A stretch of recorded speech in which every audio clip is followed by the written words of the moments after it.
Welcome to episode 6 of Crippled with Anxiety. We are back for another week. I'm Danny. I'm Will. We are going to touch on one of our another little topic episodes this week because for those of you that follow This Role in Life 1, there's been some great content going on from Will where it's something that I had not actually seen since we've been friends, and it really warmed my heart. But you've just been on holiday, Will. Yeah, we have for the first time in about 6 years. We've finally gone away on holiday, and it makes you realise, as a wheelchair user, how ridiculously hard it is to go abroad. So we've holidayed around the UK for a few years, and even that has its challenges. Of accessibility, but going on holiday, or planning, I should say, to go on holiday is a whole different ball game. Every Christmas, obviously it's always Christmas and New Year, they have all the adverts of, our latest holiday sale is now on, book now. And you go on their websites and you have a look, and there is no mention of accessibility. Do they have accessible rooms available? What's their site like for access? And for me, the most important one is, can I get in the swimming pool? If I'm going to a country that is 30 degrees, I want to go in the pool. I'm not sitting on the side baking. I want to get in there. And they just don't tell you this information.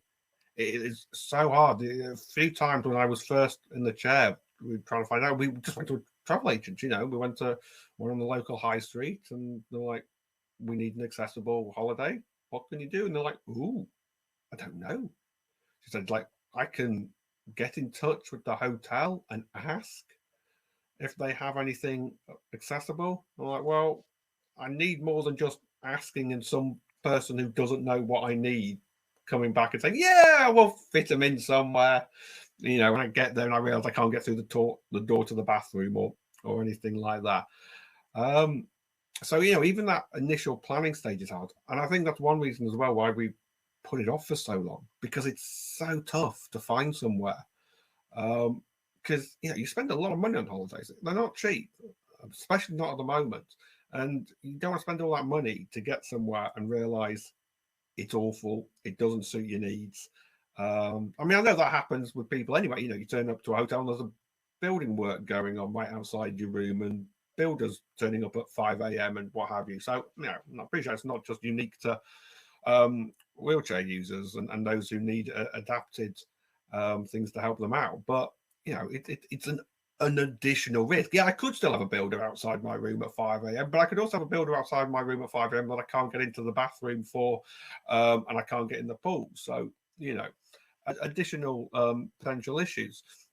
The very first time, and this sort of highlighted it to me, the problems of it. The very first time I went on holiday, when I was in the chair, when was was she my wife at the time? Yeah, she was my wife at the time, and my in-laws, and we went to this place in Mallorca, I think it was, and obviously I was still just fresh in the chair, so everyone was checking that this place was accessible, etc. They had a pool, and more importantly, they had a ramp into the pool, so all was good. Also, I thought, interestingly, I should say, I'm just going to, I noticed there was a post on Instagram or something somewhere, and they said there was a picture of a pool with a ramp in, and sort of the comments along the line of, "Oh, every pool should have this, #accessible." And you know what? Having a ramp does not make it accessible. Yes, I can get in the water down the ramp, but think about it. Do I want to use my own chair that I have to sit in for the rest of the day to go into that water? No, I do not. I don't want to sit on a wet chair, a wet cushion that will take hours to dry. and rust and all that type of thing. So yes, you've got a ramp. But how can I use this ramp? Never have I worried about going on holiday and getting rust. That's very unique to yeah, and it is an issue. Like it's just one of those things that I take for granted. Yeah, that's it. You don't think of them, and why would you? You have no reason to think of it as an issue, you know.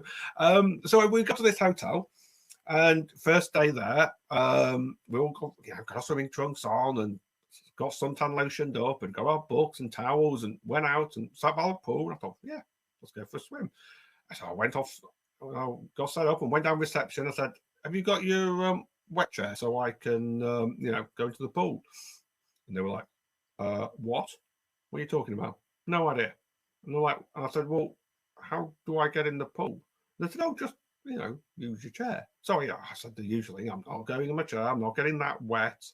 And it's like, so what can I do? And they're like, oh, we don't know.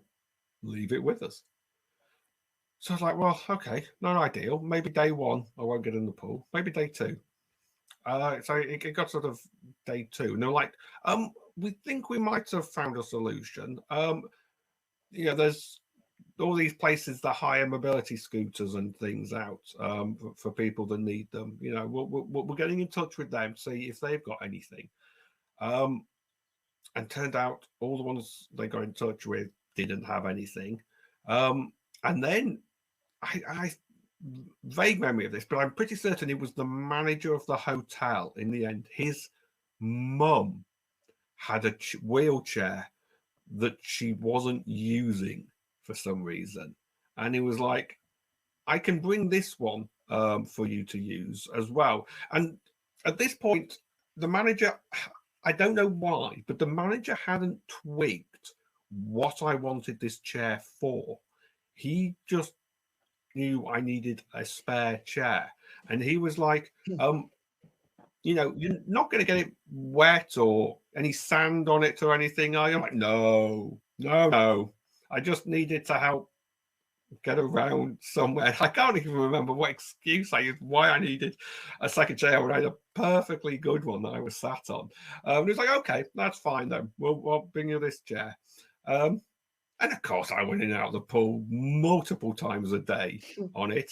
I think I even had to use, if memory serves me, in the shower as well. I don't even think there was a shower chair in the room, So that was an immediate eye-opener as to holidaying in a wheelchair, that it's just a nightmare of planning. Before you even get on the plane, before you even get to your hotel, just the mere thought, where do we go? And to this day, I still can't go and book a last minute deal. Being disabled is expensive, let me tell you. We have multiple things that we have to pay for or costs us more money because of a disability. And holidays is one of them. And I get it. It's a first world problem. I should be lucky that I can have a holiday, and I am. As I said, first one in 6 years. I am very appreciative that we've been able to save up and I can have this holiday. But yeah, I can't jump on a £100 deal to Benidorm for a week because I won't be able to do anything when I'm there.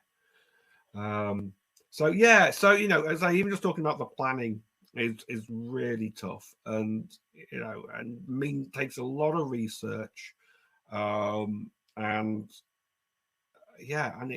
to explain that to kids as well. My kids are like, oh, I want to go on holiday, I want to go on a plane or whatever. Like, yeah, I know, we do too, but it's just not going to be quite as easy as it is for your friends. So that's planning. I don't know if you have any of those sort of same what ifs, as you touched on in previous episodes about holidays or destinations or anything like that.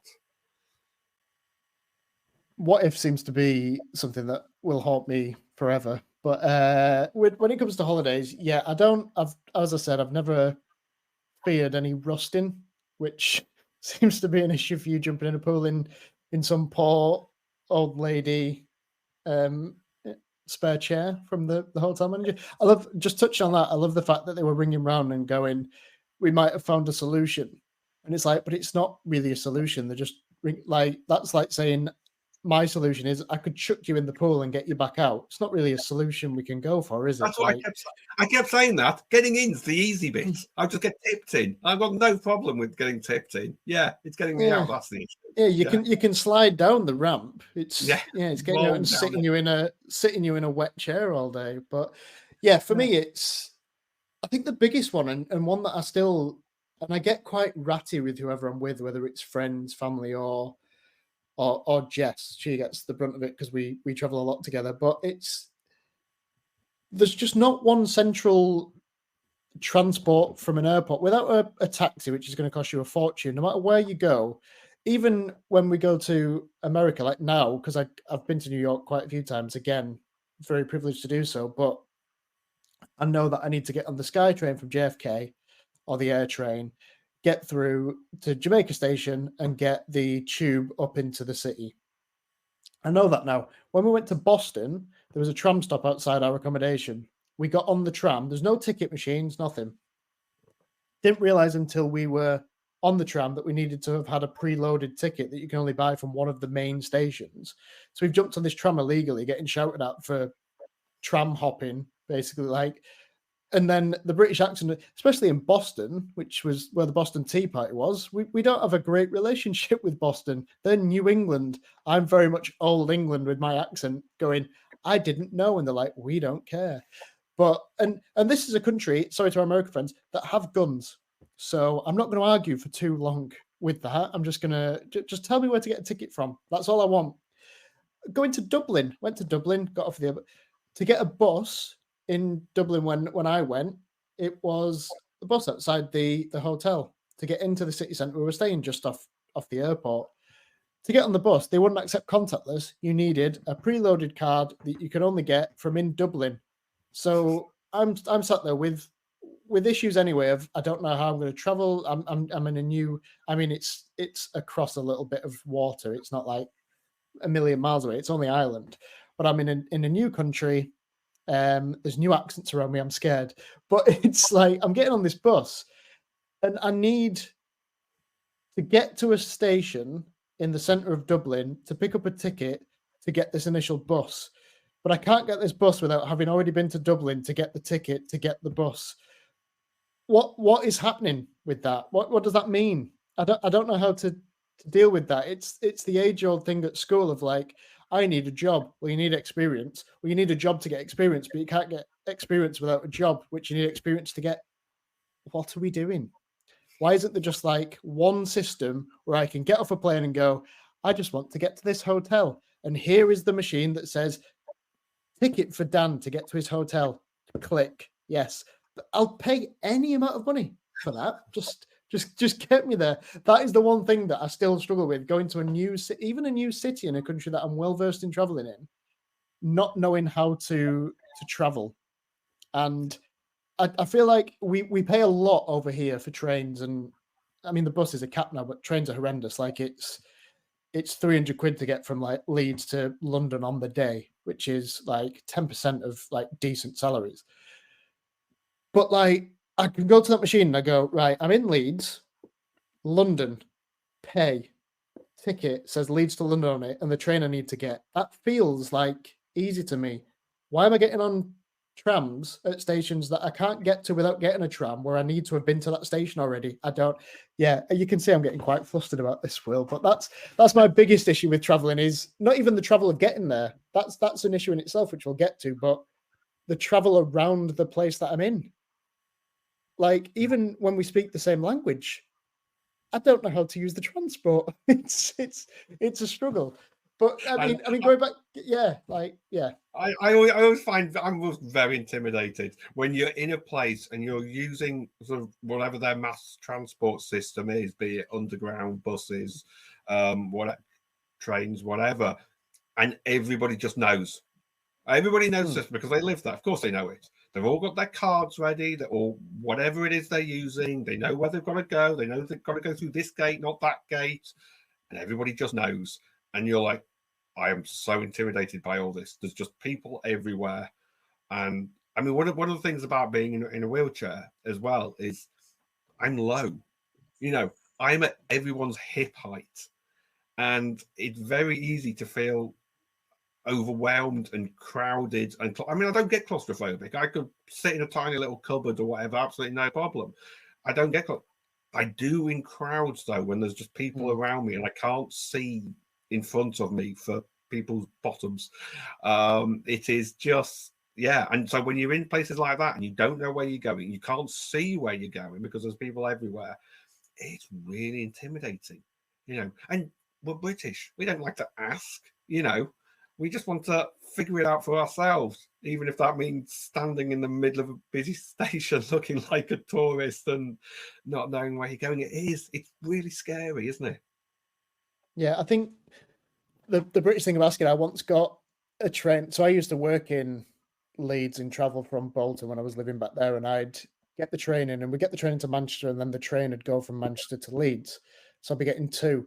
And I checked on the app and it was like, this train will be leaving from platform 3. And I was late getting into Manchester, but I was like, platform 3, that's fine. I've checked my phone, still says platform 3. There's a guy stood next to this train on platform 3 that I thought was a little bit later in that platform than it should have been. The conductor, and I was like, no, my app says that it's fine. I don't need to ask this person just to confirm. I got on the train and it set off back the way I came, and I was in Liverpool before I knew it. So yeah, you're right. We probably do need to ask, because I do make mistakes even in the UK. But it's going back to the crowd thing. That's also a huge thing for me, and I don't know if it's the anxiety or the ADHD that I don't yet understand. But like, it just makes me get on edge a little bit and overwhelmed and just drained being around crowds for so long. And it's not even that they're doing anything; it's just the physical. I think it's the space that people are taking up, or like not knowing how they're going to react when there's lots of different people. You can start to, with anxiety and stuff, it's made me good at when I'm driving. I know when someone's going to pull across a lane in a motorway without indicating. Like I'm hyper aware of everything. It's hard to do that if there's 1,000 people in a carriage meant for 300. Like that, I think, just sends me into a bit of a spiral because I'm like, I don't know what any of these people are going to do at any one time, and no, you're exactly right. I mean, I'm a bit like you in the sense that in crowds, at least, I've become very good at reading people, direction of travel. It's something we always talk about American football, isn't it? Watch their hips. The hips don't lie. And you find yourself doing that in a crowd because I need to be able to see what direction, am I going to have to turn to avoid these people? Because people don't expect to see someone lower down than them, especially not if it's like a busy sort of rush hour. You're not going to have school kids or whatever necessarily knocking about, so they're not expecting to see someone lower down. So you need to be able to read people really well to be able to take evasive action. Mine is on a train or a tube. Say it's in London, it's packed, and you've got to move down the thing, but like they don't hang around and the door's shut and you're gone. And if I'm in the middle and I know my stop's in like 2 stops and someone's just got on and they're on for the long haul and there's 10 people that are also on until the end and I'm in the middle and it's stopping, I'm like, all the way to my stop, I'm like, oh, please get off this train so I've got room to walk through. Because for the next 3 stops, I'm going to be having a panic attack in the center, not knowing if I'm going to make my stop or not. And it's difficult. The other thing from London, though, is we come from the north where trains are, you're lucky if one shows up in an hour. And you get to a station and like you stood there watching all like Londoners going about the business in the business suits. I'm down there as a visitor, and it's easy for me because I've not really got anywhere to be apart from the next show that I'm watching or a restaurant that I'm going to. But like, they're looking and they go, "Oh, fucking cancelled. The next one's only in 2 minutes," and I'm like, 2 minutes? You're talking about? It's There's amazing. Like a train an hour across the north of England. Yeah. 2 minutes. I'll wait for the next 4 and just still be chill about it because it's 16 minutes will have passed and I'll have been on the next one. Exactly. It's such a different way. I mean, I know we're sort of talking about holidays, but this is kind of traveling in general. And we went to London a couple of years in a row, and my sister lives down there, and it's a nightmare getting around in a wheelchair. I'll be honest. You know, like they're trying their best. Don't get me wrong. Like the buses, you know, same as up here in Leeds. You know, they've got ramps and things like that. But again, you've got an in and an out. And from what I remember, the wheelchair ramp on a bus, on most buses, tend to be in the middle, which is the outdoor. People getting off the bus. And you've got to get the driver's attention first, so he presses the button, and then it makes a beeping noise, so everybody looks, you know, because that's just what you want. And yeah, it's pretty awful. But the other thing that is bad about London is the underground from a wheelchair. So you know, it was built a long time ago. The trains are different heights from the platforms at things. And there were some massive drops. I mean, if I could never travel alone on the London Underground because I need to be, you know, almost my chair physically lifted up and put into the trains to get in and out. Some stations are great; it's flat. But the funny thing is, there's a great app. You know, if anyone who travels in London probably uses it, the London Underground app. And it shows you all the stations, and you can plan routes and everything like that, and that includes bus journeys. It's a really great app. But when you select the accessible travel option in that map, nearly all the stations disappear. So suddenly, where you think, oh yeah, it's only 2 stops down, that's fine. We'll get the underground. No, take the accessible option, and almost every station on that line disappears, and the closest station is actually about half an hour away. You know, so journeys that should take 5 minutes because there's really good transport links for buses and underground trains to work together don't work as much when you need to have accessible options. And the big thing, obviously, again, is because they were built a long time ago. Not all stations have lifts, and even if they do, as I found out in a couple of them, they don't always work. And there's nothing worse than getting to a station, getting to the lift, and seeing you can't get back up to the ground level. And the only option, I mean, they're always very apologetic when you find someone to talk to, but the only option is to get back on the train. And as I said, it might not be the next stop you have to get off at, because that's probably not accessible either.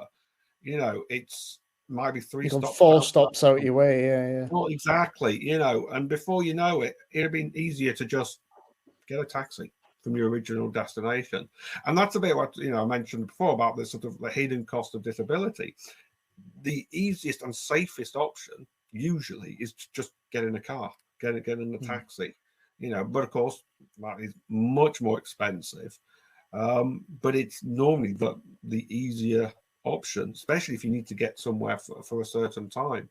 You know, traveling more, you know, internationally, a bit like you, I've been to America quite a few times, and I love going to America because it's accessible. You know, everything's been built with respect to American relatively recently by our standards, you know, so things tend to have ramps or lifts, you know, and people will go out of their way to make sure that, you know, I'm okay and I can get where I need to be. I know there's obviously the culture of taking people to court and things, over there, which helps. I'll be honest, I'm quite all for that, because if it helps keep businesses. Well, I worked for an American. Well, the headquarters was in America, and from my experience with UK-based companies and that one, when it came to sort of disability and neurodivergence and disorders and the anxiety side of things, a lot of the laws over there just protect the worker and people that are going through any form of disability, whether it's physical or mental. And I think a lot of companies in the UK now are kind of using that as the gold standard and the reason for why we should be building more ramps or making work more accessible. And obviously, like, you look at the news and you've got a prime minister that's worth billions talking about how it's a sick note culture and doctors shouldn't be allowed to say if you're sick, workers should and stuff. And it's like, yeah, I'm pretty happy with the American style that protects people that have got sort of, it's the protected characteristics and disabilities and feeling as though you're able to work, not forced into it, feeling as though it's accessible. And it's the same with anything, like with recreation and travel as well. Like, yes, it's a work environment, but it also links to visitors and as you say, international travel is huge because you don't want to get somewhere and then be stuck in a hotel room. No, exactly. In terms of international travel, obviously, if you're going anywhere, you're going on a plane most of the time, I would say. And for those of you who have seen my, my Instagram, I put a few little pictures up on there of some of the little bit of benefits you get when you're going through an airport. I never have to pay for priority boarding or fast track of the security, because that is always the wheelchair line. Although that said, when we were coming back from our holiday, went through the fast track security line, and there was a sports team in front of me, obviously a wheelchair hockey sports team, I think, judging by all the sticks they had. So, that took a long time. That would have been quicker for me to not go through the priority fast track line there, but that very rarely happens. So every now and again there are little benefits from it. But also, as I showed on my Instagram, sometimes I get delivered to the plane in a truck, which I see this, which is great. You get on the back of this lift. It takes you up high into the truck. They strap you down, and then you have to transfer into this very little, what they call the aisle chair, which is a very, very tiny little chair that obviously fits down the aisles. And I always think that you always forget how narrow aisles on airplanes actually are. I always do. I always think, oh yeah, there's always plenty of room down there, but actually it's really tight. And the moment you get on that chair and they wheel you onto the plane, and you feel very much like Hannibal Lecter. I have straps, like 3 straps around my legs, 2 straps around my arms and upper body, to keep me in. It's weird that they make you wear the mask as well. Yeah. You have to ask for the mask. Yeah, that's special. That's special. Yeah, but I don't need all those straps. I know some people don't have full sort of muscle control in their bodies and need help being held up, but obviously they have to put it on everybody. So you have to go into this chair, and what they should do is, and this is especially when you're on an air bridge, when the plane is right next to the terminal, is they should take you down there first. And the chair should be waiting for you at the bottom, right by the plane door, and you should get on that, and then they wheel you in, and you get on your seat, and then everyone else gets on, because that's dignity, not having to sort of be gawked at and looked at by everybody waiting in line. That doesn't happen very often, and I should say as well, I think it's mainly the carriers who, what we would call budget airlines, cheap and cheerful ones, where time is of the essence. They've got to get you on that plane, and they've got to get that plane in the sky quickly, where it tends to happen. But both times on the holiday this time, I was wheeled in and onto the plane while there were people already in their seats, or there were people on the air bridge watching. And I don't, me, I'm on this. We've got this podcast talking about my issues and things, so I'm not shy about it. But that's me. This is a controlled environment that you're sharing what you want to share, and it's something that we discuss what to put out and how to talk about it. But when you're forced down into a situation where you've got an audience, when you're not in that show mindset and not you're just there to. It's weirdly, I guess, linked to like when a celebrity is just trying to do something normal and there's people gawking at them and asking questions and taking pictures. It's similar to that. You're just trying to get on a plane with your family, go on holiday, and that you don't want to be getting glances or what's this guy doing, or you're not the entertainment. You're not the mid-flight film. No, you're just a passenger. Yeah, and getting on. I've got a video that I'm going to put out shortly on my Instagram, and me getting onto this aisle chair, and they're not the easiest of things. They don't seem to have brakes on, so they purely reliant on someone keeping it still. They're not always the same height. Often they're much higher up. than my wheelchair, so transferring across is hard. And they want to help. Obviously, I'm not being down on the assistants or the people that help, because they are absolutely there to help and they're doing their best. But they often want to be too helpful. They're trying to sort of pull me across, onto this chair, and and I'm just trying to slide myself, and it can be a bit uncomfortable at times. I mean, even getting on the plane just a couple of weeks ago, getting off the aisle chair onto the plane seat is easy because it's downhill. I always say anything downhill is easy. I'm falling essentially. So that's easy to get onto that. And then I put my wheelchair cushion seat on the airplane cushion because it's comfy. If I'm having to sit down and can't stand up, I'll sit on that. And then I use my little banana board, or like my transfer board, to then inch my way up onto my cushion, and that works fine. Do it every time, not a problem. Except I think this time they must have thought I was taking too long, because the help people were like, no, let us get you onto your cushion. Oh, okay, if you want. And so I have to sort of brace my arms up like that, and they sort of have one person stood behind me, and then they come and sort of one person on my legs, and they sort of, I'm guessing they're meant to cleanly lift you up nicely and put you down. That never happens. It is always a case of I'm dragged backwards against the back of the seat.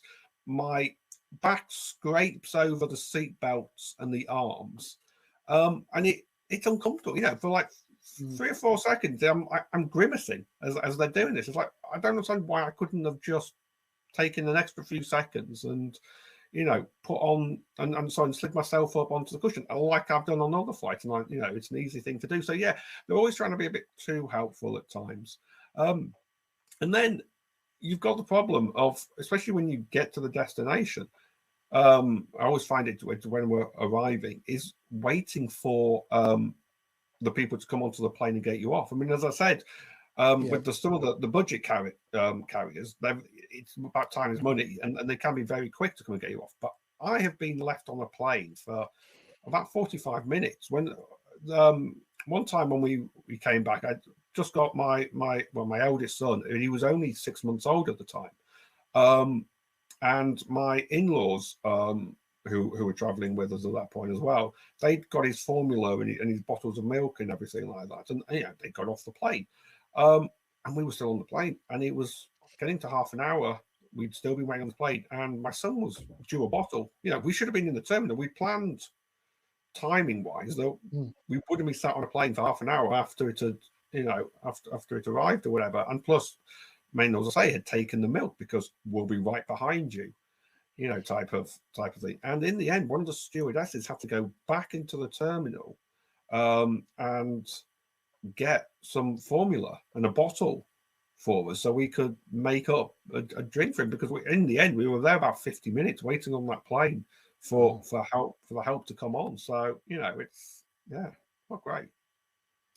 Yeah, that's it's like, I mean, I'm picturing the chair that you said coming down. I've just thought about how, like, it's easy for me to sort of inch down and turn sideways and get past people and step over bags and stuff.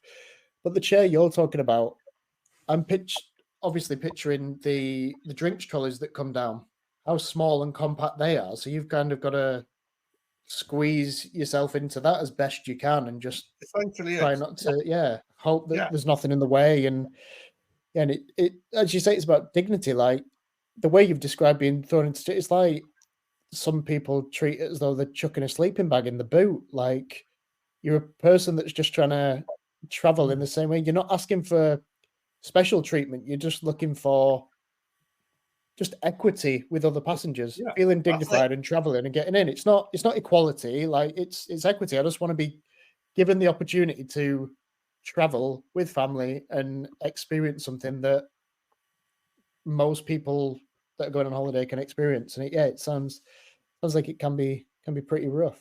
Yeah, it is, and I'm saying things all combined, like that one of being sort of lumped over my back dragged across the stairs.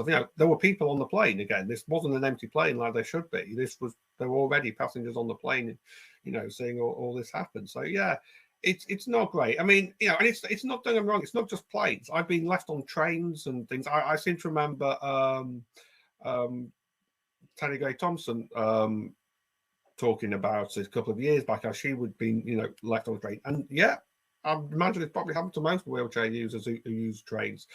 There aren't people walking through the trains at the end, checking. And I've been left, and no one's come to bring a ramp out, even though they're notified. They should know there was a wheelchair passenger on the train. They should come and put a ramp out, but often they don't. And you kind of literally stuck until someone else gets, and you would literally rely on members of the public sometimes walking past, and you've got to try and get their attention and drag them into your story and get them to go, find some help. So it's an absolute gamble taking public transport at times. It really is. It's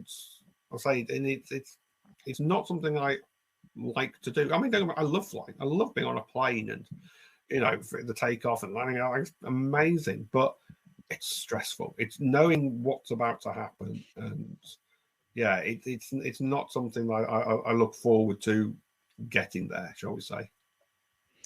Yeah, I think for me, it's like taking the plane as the example. Getting on is, I've realized more recently, and I link it to the ADHD, but from discussions I've had with therapists and stuff, there's traits of potential manifesting as autism as well, because from a young age, I've hated fire and noise. So fireworks were two things that really got to me. Like it's like a sensory overload. Now I can describe it as that. In the past, I just didn't know what it was. But taking the noise and linking it to transport. So like a bus, do you know when a bus like has the hydraulic brakes and it gives it that sound? I shit myself every time I hear that, no matter if I'm on the bus, walking past, if it's right next to me, I'm past, that throws me for the next hour. Like I'm on edge. And it's things like that are like, that's probably not normal. I'm sure that's a neurodivergent thing. But in the same point that, like, I think loads of people being around, I've got to be hyper vigilant. There's just lots of noise and people talking. And these headphones that I've got on now, I bought because they're noise cancelling. So I can get distracted easily for things, but it's also just kind of balances me as well. Like on a plane, it's not just people talking or people walking about. It's that hum and that noise, and then flushing a toilet on a plane as well. Like it's just the worst noise in the world. It's just like, psh, and I'm like, oh, every time I do it, I'm like, I can't settle. So I go in with my headphones on now, and it's like little things like that I've realized are probably a neurodivergent thing. It's not everyone else is going. They might be like, yeah, that's loud or that's annoying, but I feel like I need these to travel now. And it's not necessarily a what if, but some of them are. But like getting on a plane and sitting in the middle seat on like say it's a 242 going to America, because they're always bigger planes, and knowing that I'm in the middle of the aisle and there's someone in front, and I guarantee no matter what seat I get in, the guy in front is going to be 6'7", 300 pounds, and he's going to lean his seat back immediately after takeoff. And like, it's his prerogative to do so. Whether there's etiquette of if you're in the middle and you don't need to, don't. But like, get an extra legroom seat. Get away from me. But like, lean it back into me. So I've got to go back a little bit, and I feel like I'm going to have to tell him to move if he keeps like sliding back into the seat, or like ask him politely to just lean up a little bit. Or the people behind, I'm going to have to speak to them and go, would you mind if I come back? And they might be difficult. So there's that what if of, I don't want to talk to these people. I'm panicking about something that's not happened yet before I've even got on. The plane, it's like the security and stuff itself, like I struggle with waiting. And I don't know if it's a time because I can overthink, or everything in my head is like, I'm just stood in one place, so I'm overthinking everything, or I'm struggling with that. But it's like stood in security. I can have the what ifs of what if I've packed a gun, like those funny things that I can look at now and go, well, I've not. That's nonsense. But also the just waiting seems to get to me a little bit, and it just spiked my anxiety to the point where when I finally get off the plane at the other side and I've got my baggage, because there's that of what if they've lost my bags? What if I don't get off the plane on time? What if I don't know where I'm traveling? I'm going to Boston again. God knows what the tram situation is like. all those things are already building up. But by the time I get to the hotel, the first night, I'm just ruled out because it's just complete burnout because I've had to be hyper vigilant and force myself into functioning human stage without any break for those like 12, 16 hours of getting up to reaching the destination. And it just takes it out of me in that way and physically drained at the end of it because I've had to pretend that I'm a normal human. And as we've decided from this podcast, I'm not. I don't know what normal is, but I'm not it. And yeah, that's the struggle for me. It's not a physical thing, but it's like when the plane lands and I'm waiting for people to get off, I'm like, they're not opening that back door. I'm 37 rows back. The doors are open. I can see the doors are open. Get me off the plane. And it's not I'm angry and I just want to be out there experiencing it. I'm just like, I'm done. I've flushed the toilet 3 times because I've had a nervous bladder. The noise has thrown me. There's people around. That guy's lent into me the whole. I just want to get off the plane and settle. And it's that for me. That's what makes traveling a struggle because I know that first day and that first night, I'm just going to be ruled out because that's the only amount of pretending to be normal and human as I can do without going into. I need to sleep. I need to not talk to anyone. I need to readjust. And I think there's the ADHD thing in there, but yeah, like the noise and the forcing myself into just functioning, just knackering at times for the neurodivergent side. And then again, I mean, something you just touched on there, which is a massive inconvenience. Goes to the toilet on a plane is not something. Now, in theory, you read the airline website and things, and they say they will bring the aisle chair out and you will be wheeled again, Hannibal Lecter style. Yeah, but you don't want a parade while you're going for an airplane poo, do you? Exactly. Like, and I think I've mentioned earlier about sort of dignity and things like that. Well, that's one thing to be doing it, getting on and off the plane, but I have no choice if everyone was on the plane, And I'll be honest, from what I remember and from what I've been told of plane bathrooms, they're not exactly the biggest things anyway. No. So whether or not I could even be able to, I'd have to have wife or. Well, maybe Fiona. I couldn't have anyone else sort of push me in or whatever, and so I just don't go to the loo. I imagine if I was on a plane and I didn't know you and I saw you being pushed down the aisle, my first thought wouldn't be he's going to the toilet, and I don't know if this is just me. My first thought would be like, God, what's he done? Where's he going? I think you're right. I don't even think it's a toilet thing. Yeah. I'm like, why is he why is he strapped into a chair? Has he stabbed someone? What's he doing? Exactly. So yeah, I don't drink in the morning. If it's an early flight or whatever, I'll have something to drink before I go to bed. But that's it. I don't drink again, and I won't even really drink on a plane because, I know it's going to happen. I've flown to LA, which it's what 10 hours or something, and didn't drink, didn't pee, and I don't think I ate much because it all kind of generates the same type of thing, so makes you need to wee. So yeah, I may be cutting my nose off a bit there. It would be possible, but you can buy these things that they call travel johns, which is essentially a bag with a little kind of reverse spout. I don't know what would you call it? Reverse spout. So it points inwards anyway. So it points into the bag. You put the bag between your legs. You pee, and inside this travel john is crystals that turn liquid into gel and eventually go rock hard, and then you just dispose of the bag as normal. Yeah, they're called travel johns. The only problem with that is, and I've tried these in the past, is that the plastic the bag is made out of has a habit of sort of crumpling up a little. So what actually happens is you put the bag between your legs, you go to pee, and the bag has crumpled up right by the entrance or exit of the spout, and it just pulls there and ends up actually going all over your legs and all over your trousers rather than running down into the bag. So that's my experience of using them. I mean, if you could, that'd be great if you could actually stand up a bit or whatever, or maneuver yourself around a bit. But yeah, so for me, tried it. Ended up getting covered in pee, which is fun on a 5-hour flight, Yeah. Yeah, so it's easy just to not pee, not eat, not drink. Yeah. all I'm taking from that is you joined the Mile High Club with a guy called Travel John. So that's what I'm going to remember from that story. That's one interpretation. Yeah. I think we found our TikTok link. Yeah.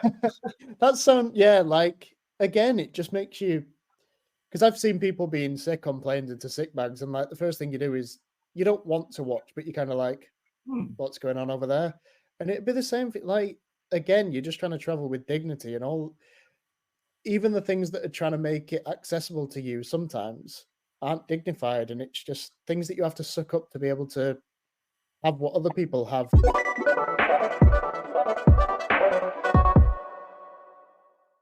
I did notice on the video actually that you put on that one of your kids was shouting, "I want the window seat," while you were being wheeled down the aisle, and they were like, "But there's some woman in the window seat." And I was like, "Why is there a woman on the plane already?" But yeah, it's because, as you said, like people have already been jumping on the plane, and you're not even in position yet. And it's I don't get why airlines do that. Although there is one particular airline that I presume they'd just chuck you in with the bags. We don't need to discuss what that one is, but I think they could get away with it. They absolutely would. Yeah. Put me on that luggage conveyor belt, and I'll just ride the system all the way around onto the plane. Yeah. But yeah, so actually, for the first time, actually, when I was put onto the plane and we were in our seat, a lady came up and said, "I think you're in our seats." I'm like, "Well, I can't be, because the accessibility people check where I am and everything." And she goes, "I was like, oh God, I am in your seat." I said, "I'm so sorry. I didn't put myself here." I said, "I can move, but I need this. I need this chair back on and everything like that." And she was like, "Oh no, don't worry." And you can see her face go from obviously that initial challenging someone when they're in your seat. You've got a bit of cockiness about you, and you're like, "You're in my seat. I'm right. You're wrong. Move."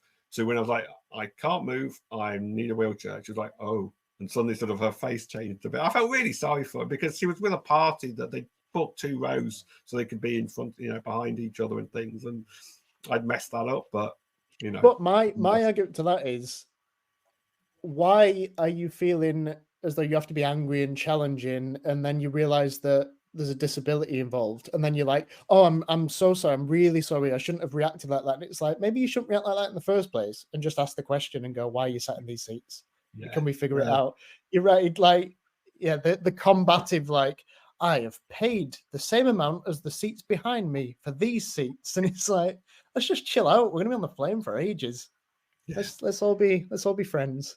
But it's difficult for you as well, because not only have you been scraped across belts and strapped into chairs and stuff, now you're feeling mentally awkward, because it's like, "Oh shit, what do I do? Because I can't do anything physically to change this, but you're judging me because I'm in your seats." Like, rough. I do want to touch on, before we get away with ourselves, the little spiral Will Dunker in the swimming pool. Oh yes. Tell me more about that, because that wasn't a ramp. That was like a. No, that's awesome. So it's a hoist. Yeah, so it's a wheelchair. Well, it's a hoist for people who have mobility problems. And normally, what you get, like all the council pools around me, that they have them, but they have to wheel them out and sort of put them in, and someone has to essentially hand crank you up and down. Then you have the ones which I also think are a bit risky, which are electric ones, because I don't know how I fancy about being on an electric hoist near a water source, but well protected, I hope. And things like that. And you can come across them. They always have issues with them. They don't work properly. And there's nothing worse. I've even around here gone to our local council pool, my kids and wife, and we've gone for a swim and found out, oh no, sorry, the hoist doesn't work. So I can't go swimming. But this one was great. This one is it's hydraulic powered, so it's powered by the water in the pool.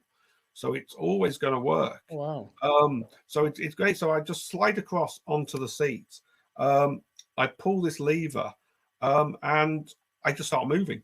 And it just this, as you said, this corkscrew just going round slowly. I mean, the pool is always freezing cold, so you kind of have to mentally prepare yourself, because once you push pull that lever, sorry, you're going. Whether or not, you can't dip a toe in and think, "Oh no, a bit cold for me." No, you're going. So yeah, but it's great, because, and then it's at the bottom, and it's a decent height enough at the bottom, because for me, when I'm in water, I can move about. I can walk. I can move my legs, and essentially, I mean, I'm not stood upright. Don't get me wrong. I'm not. I'm squatting to whatever the height of the water is.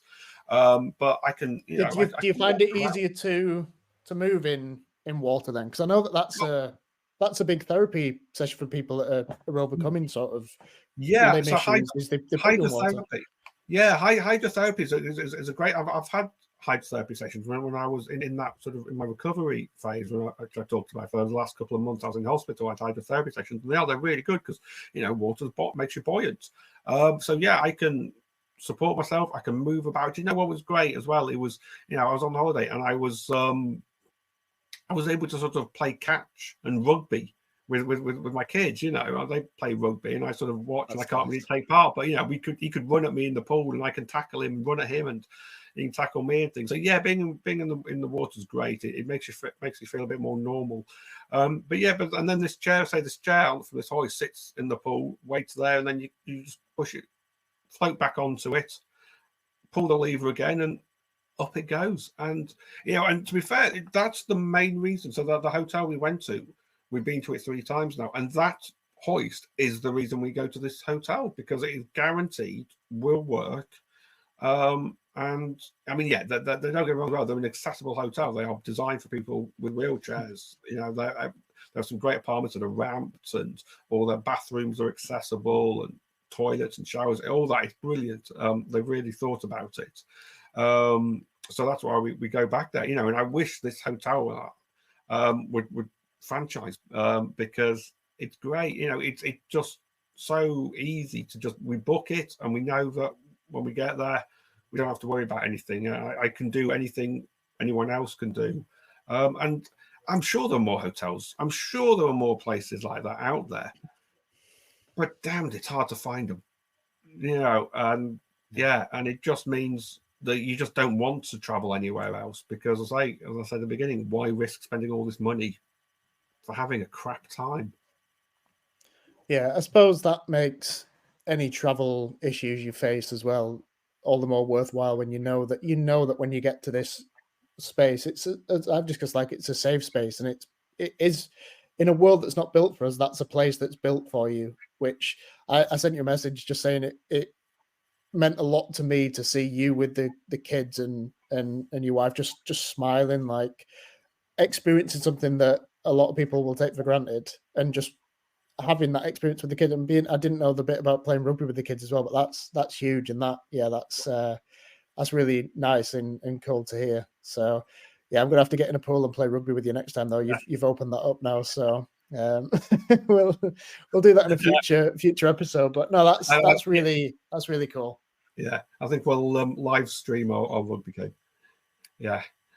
So yeah, I mean that's just a little bit of a taste, I think, really of some of the challenges that you have when you go on holiday.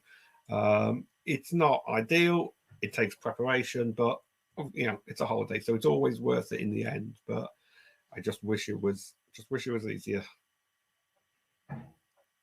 It's a great insight. Again, we'll touch on a lot of these things as we go through, but it's again funny how certain things impact you physically, but I'm on the same plane, potentially having what ifs or the mental impact of traveling, which a lot of people have. Actually, what is great is I've seen that a lot of people, and there's one girl in particular on Instagram, Ellie Middleton. So she's now an author who autistic ADHD, who posts about sort of that community and what she's gone through over the past couple of years since diagnosis. But when she travels, she has the sunflower lanyard, so highlighting disabilities. And I know that we're getting to a point now where not every disability is visible, but there's quite a few airports where she said that going through security, which can be quite overwhelming for her, they've come and sort of taken her through a separate aisle just to get her through quicker, and just that mental impact as well. So even things that you're not in a wheelchair, you're not struggling physically,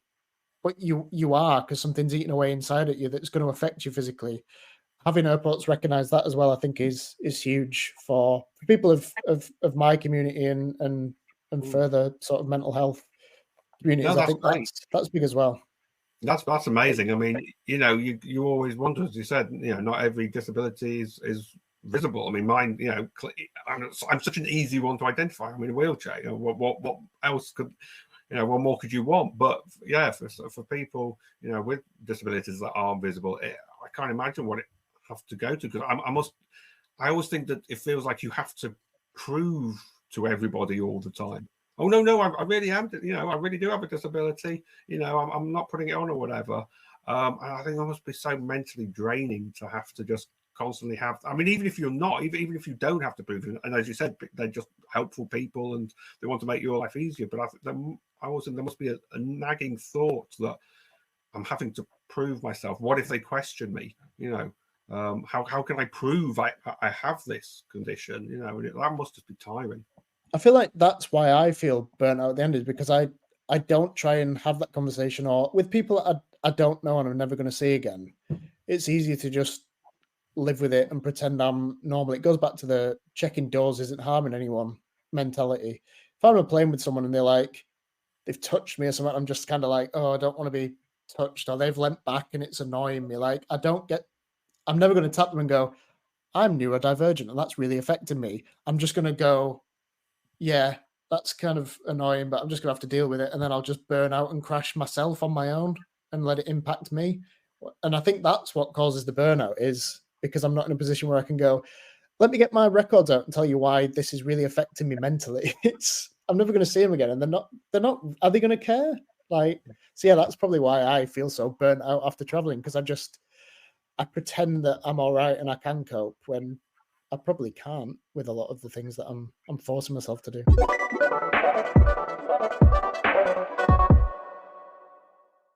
So finally, for this episode, this isn't a mailbag question, Will. This is just something that I wanted to raise and discuss. So, and it's a few people in my community have discussed this already, so I'm just another voice to add to it. And I'd like to get your impact and in influences that affect this. Influencers as a word is mental to me anyway. But Joe Wicks, off of doing star jumps during the pandemic on TV, came out the other day to say he just discussed ADHD in a non-medical term and basically just linked it to he was showing symptoms of ADHD when he was younger, and he cut out Sunny Delight and wagon wheels, and he thinks that a lot of this can be fixed with changing your diet, which is exactly what someone that's trying to sell a book about diet would say.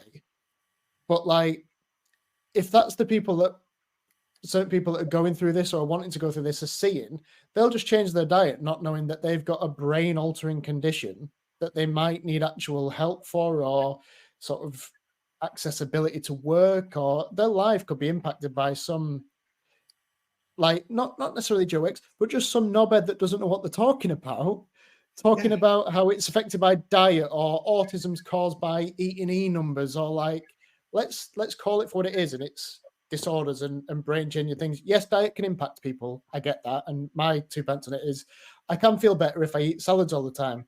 But for some people, and for me, I have comfort foods. For some autistic people, they can only eat certain foods to get them through the day because it's all they feel comfortable with. It's what they know.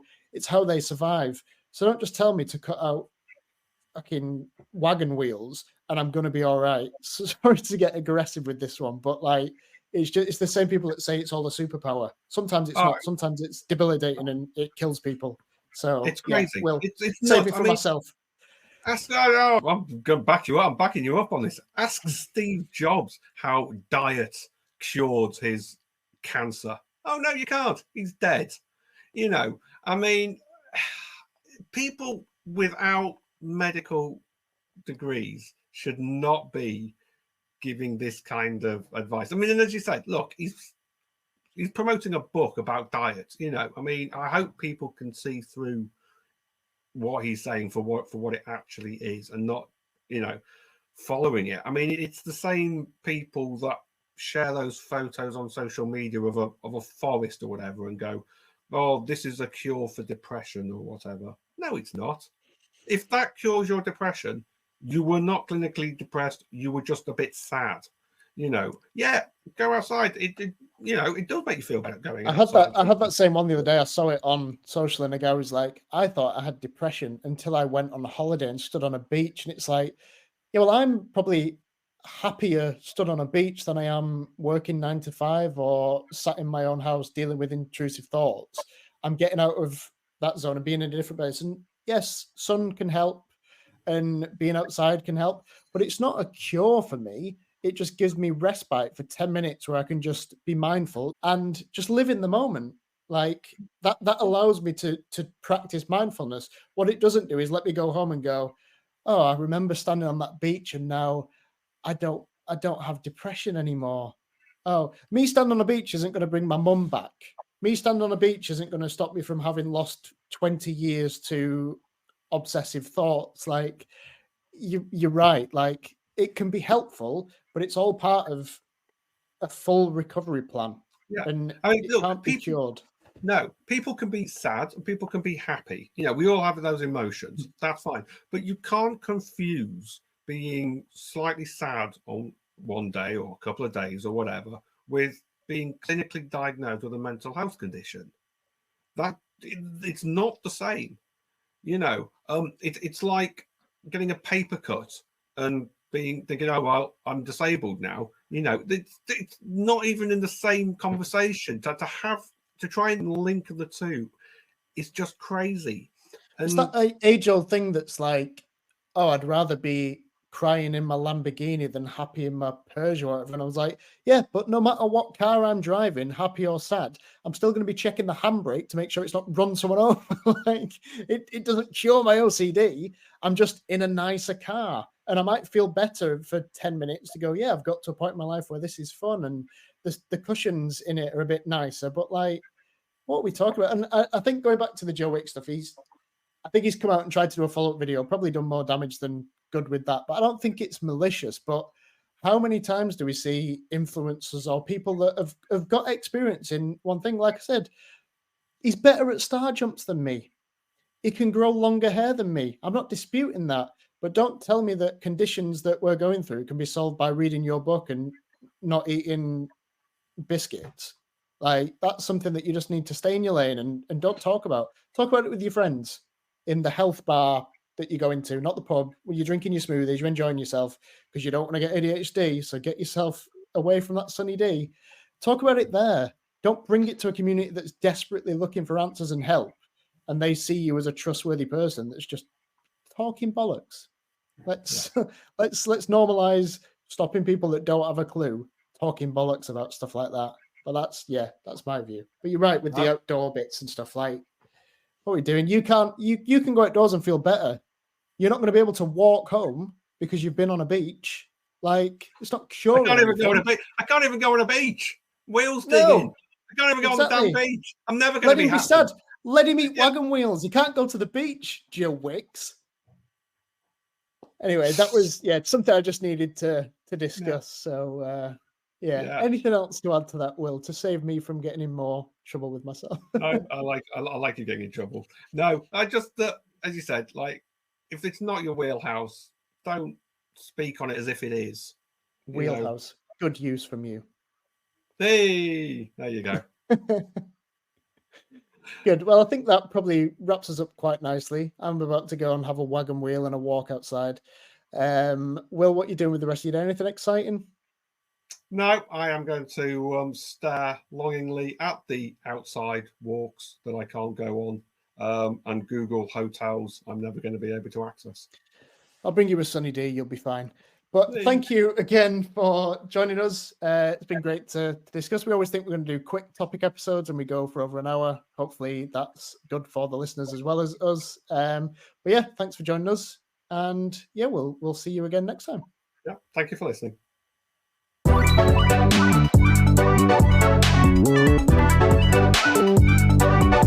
Thank you.